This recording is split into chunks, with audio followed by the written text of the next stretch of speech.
नमस्कार, मैं हूं कोमल शर्मा और आप देख रहे हैं न्यूज 21। वादी ए कश्मीर की पहचान और पर्यटन की रीढ़ मानी जाने वाली हाउस बोट इंडस्ट्री आज अपने अस्तित्व की लड़ाई लड़ रही है। कभी झेलम नदी में 250 हाउस बोट्स हुआ करती थी, जो अब घटकर मात्र 75 रह गई। मालिकों का आरोप है कि हर सरकार ने इस विश्व प्रसिद्ध उद्योग को नजरअंदाज किया है। स्थानीय हाउस बोट मालिकों ने न्यूज 21 नेशनल के संवाददाता तारिक मीर से बात करते हुए अपना दर्द साझा किया। कश्मीरी मेहमानबाजी की मिसाल देते हुए उन्होंने गुलाम अहमद गौरा की शहादत को याद किया, जिन्होंने पर्यटनों को बचाने के लिए अपनी जान दे दी। वहीं गुलाम कादिर गासी ने अपनी आपबीती सुनाते हुए बताया कि 2023 में उनकी रिहायशी हाउस बोट डूब गई थी। सीआरपीएफ और एसडीआरएफ ने उनके परिवार को तो बचा लिया, लेकिन वे आज भी पुनर्वास का इंतजार कर रहे हैं। उन्होंने उपराज्यपाल मनोज सिन्हा और मुख्यमंत्री अमर अब्दुल्ला से मदद की गुहार लगाई है। जम्मू कश्मीर के श्रीनगर से न्यूज 21 के लिए तारिक मीर की एक्सक्लूसिव ग्राउंड रिपोर्ट। मेरा नाम है कादिर गासी। मैं एक रिक्वेस्ट करना चाहता हूँ सर। मेरे पास एक किचन हाउस बोट था जिसमें मैं रहता, जिसमें मेरी फैमिली रहती थी सर। वो दैट वाज द रेजिडेंशियल डोंगा, जिसमें मेरी, जैसे आप लोगों का घर ज़मीन पर होता है, मेरा घर पानी के ऊपर था। 2023-29 ऑफ मई में वो बेचारा हवा के वजह से पलट गया। अभी तक गवर्नमेंट ने मेरे के लिए पर कोई रिहेबिलिटेशन की पॉलिसी नहीं डिक्लेयर की, इवन कुछ भी नहीं दिया। मैंने बोला था मैं वो बोर्ड बनाऊंगा नए से, मुझे कुछ हेल्प कीजिए, कंपल या रिलीफ मेरे को दीजिए, लेकिन गवर्नमेंट ने अभी तक नहीं। अब मेरा दूसरा जो हाउस बोट है वो टूरिस्टों के लिए था, अब मैं उसी में रहायशी पार हूँ। मेरे पास अभी मतलब सारा जो हाउस बोट है वो मतलब हम उसी में रहते हैं। तो एक्चुअली वो दैट वाज द कमर्शियल, वो कमर्शियल के लिए इस वक्त मैं प्रेजेंटली रहता हूँ महजूर नगर में किराया पर।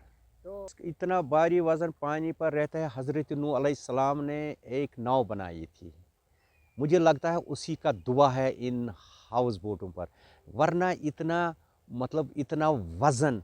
और टूरिस्ट भी बैठते हैं उसमें, फैमिली भी बैठते हैं। आप देखो ये अल्लाह ताला की कुदरत है, अल्लाह ताला की कुदरत है। पानी के ऊपर इतना वज़न होकर रहना पड़ता है, लेकिन हमें रात और दिन देखना पड़ता है। कहीं अगर इसका ज़्यादा वज़न, बर्फ़ के वजह से ज़्यादा वज़न हो गया, इसमें छेद होता है। छेद होने की वजह से पानी अंदर आता है, पता नहीं चलता है पानी कैसे अंदर आ गया। अब उसमें हम वो कोरिंग करते हैं, वो एक घास होता है जो पानी रोकता है। लेकिन इस वक्त रिवर जहलम की हालात ये है, लेकिन कोई अफोर्ड नहीं कर सकता। उसमें 90,000, 1.5 लाख, 2 लाख रुपया लगता है वो कोरिंग करके। आपको पता ही है सर, पहलगाम के एपिसोड से यहाँ पे टूरिज़्म सारा ख़त्म हो गया सर। मतलब आप गिने चुने आप टूरिस्ट इस वक्त देख रहे हैं, हर कोई शिकार हो गया है इसका। चाहे वो दुकान वाले हैं, ट्रांसपोर्ट वाले हैं, ढाबे वाले हैं, हाउस बोट वाले हैं, गेस्ट हाउस वाले हैं, सब इस वक्त रो रहे हैं। किसी को गाड़ी का ये फाइनेंस 30,000 रुपया महीने का भरना पड़ता है, किसी को 25,000। अभी देखो ऑटो वालों का भी फाइनेंशियल पर ऑटो है, उनको भी बढ़ता है। लेकिन यहाँ पे कश्मीर में इतनी सख्ती इस वक्त है, इतनी गरीबी है, कहने की बात नहीं है सर। तो ये हाउस बोटों को वज़न जब हो जाता है तो ये हाउस बोट ऑटोमेटिकली उतना वज़न सह नहीं सकता है। तो हमें रात को 1 बजे 2 बजे रात हर कोई हाउस बोट वाला छत के ऊपर चढ़ता है, तो वो बर्फ़ को फेंकते हैं, तब उसकी वज़न कम हो जाती। फिर भी खतरा होता है, फिर भी खतरा। बस ये अल्लाह ताला की ज़ात पर है, अल्लाह ताला ने क्या मतलब क्या उसका मंशा है, वो इन हाउस बोटों को ऐसा रखता है, सारा अल्लाह के हाथ में है। तो आपने पहले जिक्र किया, वो हाउस बोट वाला जो था, वो उसके हाउस बोट में टूरिस्ट थे, उसका नाम था गुलाम अहमद गुरू।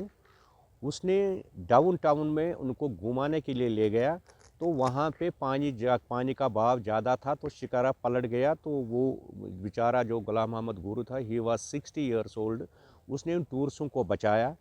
तो उसके बाद में बैग थी वहाँ पे, फिर वो बैग के लिए छलांग मारा, वहाँ पे ऐसा सुनामी जैसे चल रही थी, तो वो उसी में गया। लेकिन उसने वो कश्मीर दिखाई। उस वक्त यहाँ पे पीडीपी की सरकार थी, फिर महबूबा मुफ्ती भी वहाँ पे एज अ चीफ मिनिस्टर आई ताज़ियत के लिए, लेकिन उसने जान अपनी दी, टूरिस्टों को बचाया। अब इस वक्त भी देखिए कश्मीरी की इंसानियत, कश्मीरियों की इंसानियत। सर मेरी बात सुनिए आप, यूं ही वो उनका कोई बैग रह जाता है कहीं पे, फ़ोन रह जाता है कहीं पे, कुछ भी रह जाता है, तो वो कंटेक्ट इमीडिएटली मुदस्सर अज़ीज़ साहब को करते हैं। सो मुदस्सर अज़ीज़ साहब जो है वो सारे वहाँ पे टूरिस्ट हैं, वहाँ पे गिने चुने कुछ टूरिस्ट हैं, आप उनसे बात कीजिए और वो बताएंगे हाँ कश्मीरियत ज़िंदा है, कश्मीरियत कैसे है और कश्मीर कैसा है। असर पड़ा, 99% असर पड़ा सर। कोई काम है नहीं, कुछ नहीं सर। अभी देखो सर, हमारा जो यहाँ पे रिवर जहलम में सारे खाली पड़े हुए हैं सर। अल्लाह ताला की फजल करम पर हम बच रहे हैं कि अल्लाह ने कहा है, अल्लाह ने खुद कहा मैं भूखा नहीं सुलाऊंगा, भूखा जगाऊंगा। देखो सर, यहाँ के जो हमारे सीएम साहब है, तो वो टूरिज़म मिनिस्टर भी हैं, वो पावर के मिनिस्टर भी हैं। आज तक वो कहीं किसी स्टेट में गया नहीं। भाई चलो कश्मीर इज़ द मतलब बहुत मेहमान नवाजी वहाँ पे बहुत अच्छी है, कश्मीरियत अच्छी है, उसको जाना चाहिए, उसको आउटसाइड स्टेटों में जाना चाहिए, वहाँ पे बोलना चाहिए आप चलिए कश्मीर, कोई बात नहीं है, सब अच्छा है, नेक इंसान है वहाँ पे, अच्छे इंसान है, कश्मीरी दिखाते हैं, इंसानियत दिखाते हैं, उसको ऐसा करना चाहिए, वो कदम उठाना चाहिए, तब कश्मीरी बच सकता है सर्दी में। मुझे नहीं लगता है सर्दी में कश्मीरी बच सकता है। 100% खौफ हमें है, क्योंकि हमें हाउस बोटों को अभी नीचे जो बॉटम होता है उसका मरम्मत करना है, लेकिन कोरिंग के लिए हमारे पास उतनी फाइनेंशियल प्रॉब्लम है, जिसमें मैंने आपको मेंशन किया कितना पैसा लग रहा है उसमें, और कारीगर भी नहीं मिल रहे हैं, कारीगर भी बहुत ऊपर से, बिजनेस भी ठप है, कोई आमदनी नहीं है, कुछ नहीं है। मैं प्राइम मिनिस्टर ऑफ इंडिया से, honourable prime minister of India से, होम मिनिस्टर से अपील करता हूँ, अगर कोई इसमें वो एज अ छोटा मोटा पैकेज कोई अनाउंसमेंट करेंगे, हो सकता है हमें कोई रिलीफ मिलेगा, हमें कोई मदद मिल सकता है। मेरे 2 बच्चे हैं, दोनों पढ़े लिखे हैं, एक ने ग्रेजुएशन की है, दूसरा अभी पढ़ रहा है, लेकिन कोई जॉब नहीं मिल रहा, उसको कोई काम नहीं मिल रहा है, कहीं भी नहीं मिल रहा है। वो बच्चे भी यहाँ के जो यूथ है वो भी फ्रस्ट्रेट हो गए हैं पढ़े लिख कर। अभी मैं देख रहा था सवेरे फेसबुक, एक ने पीजी करा, बेकार है, कोई काम नहीं है उसके पास, कुछ नहीं है। Thank you sir.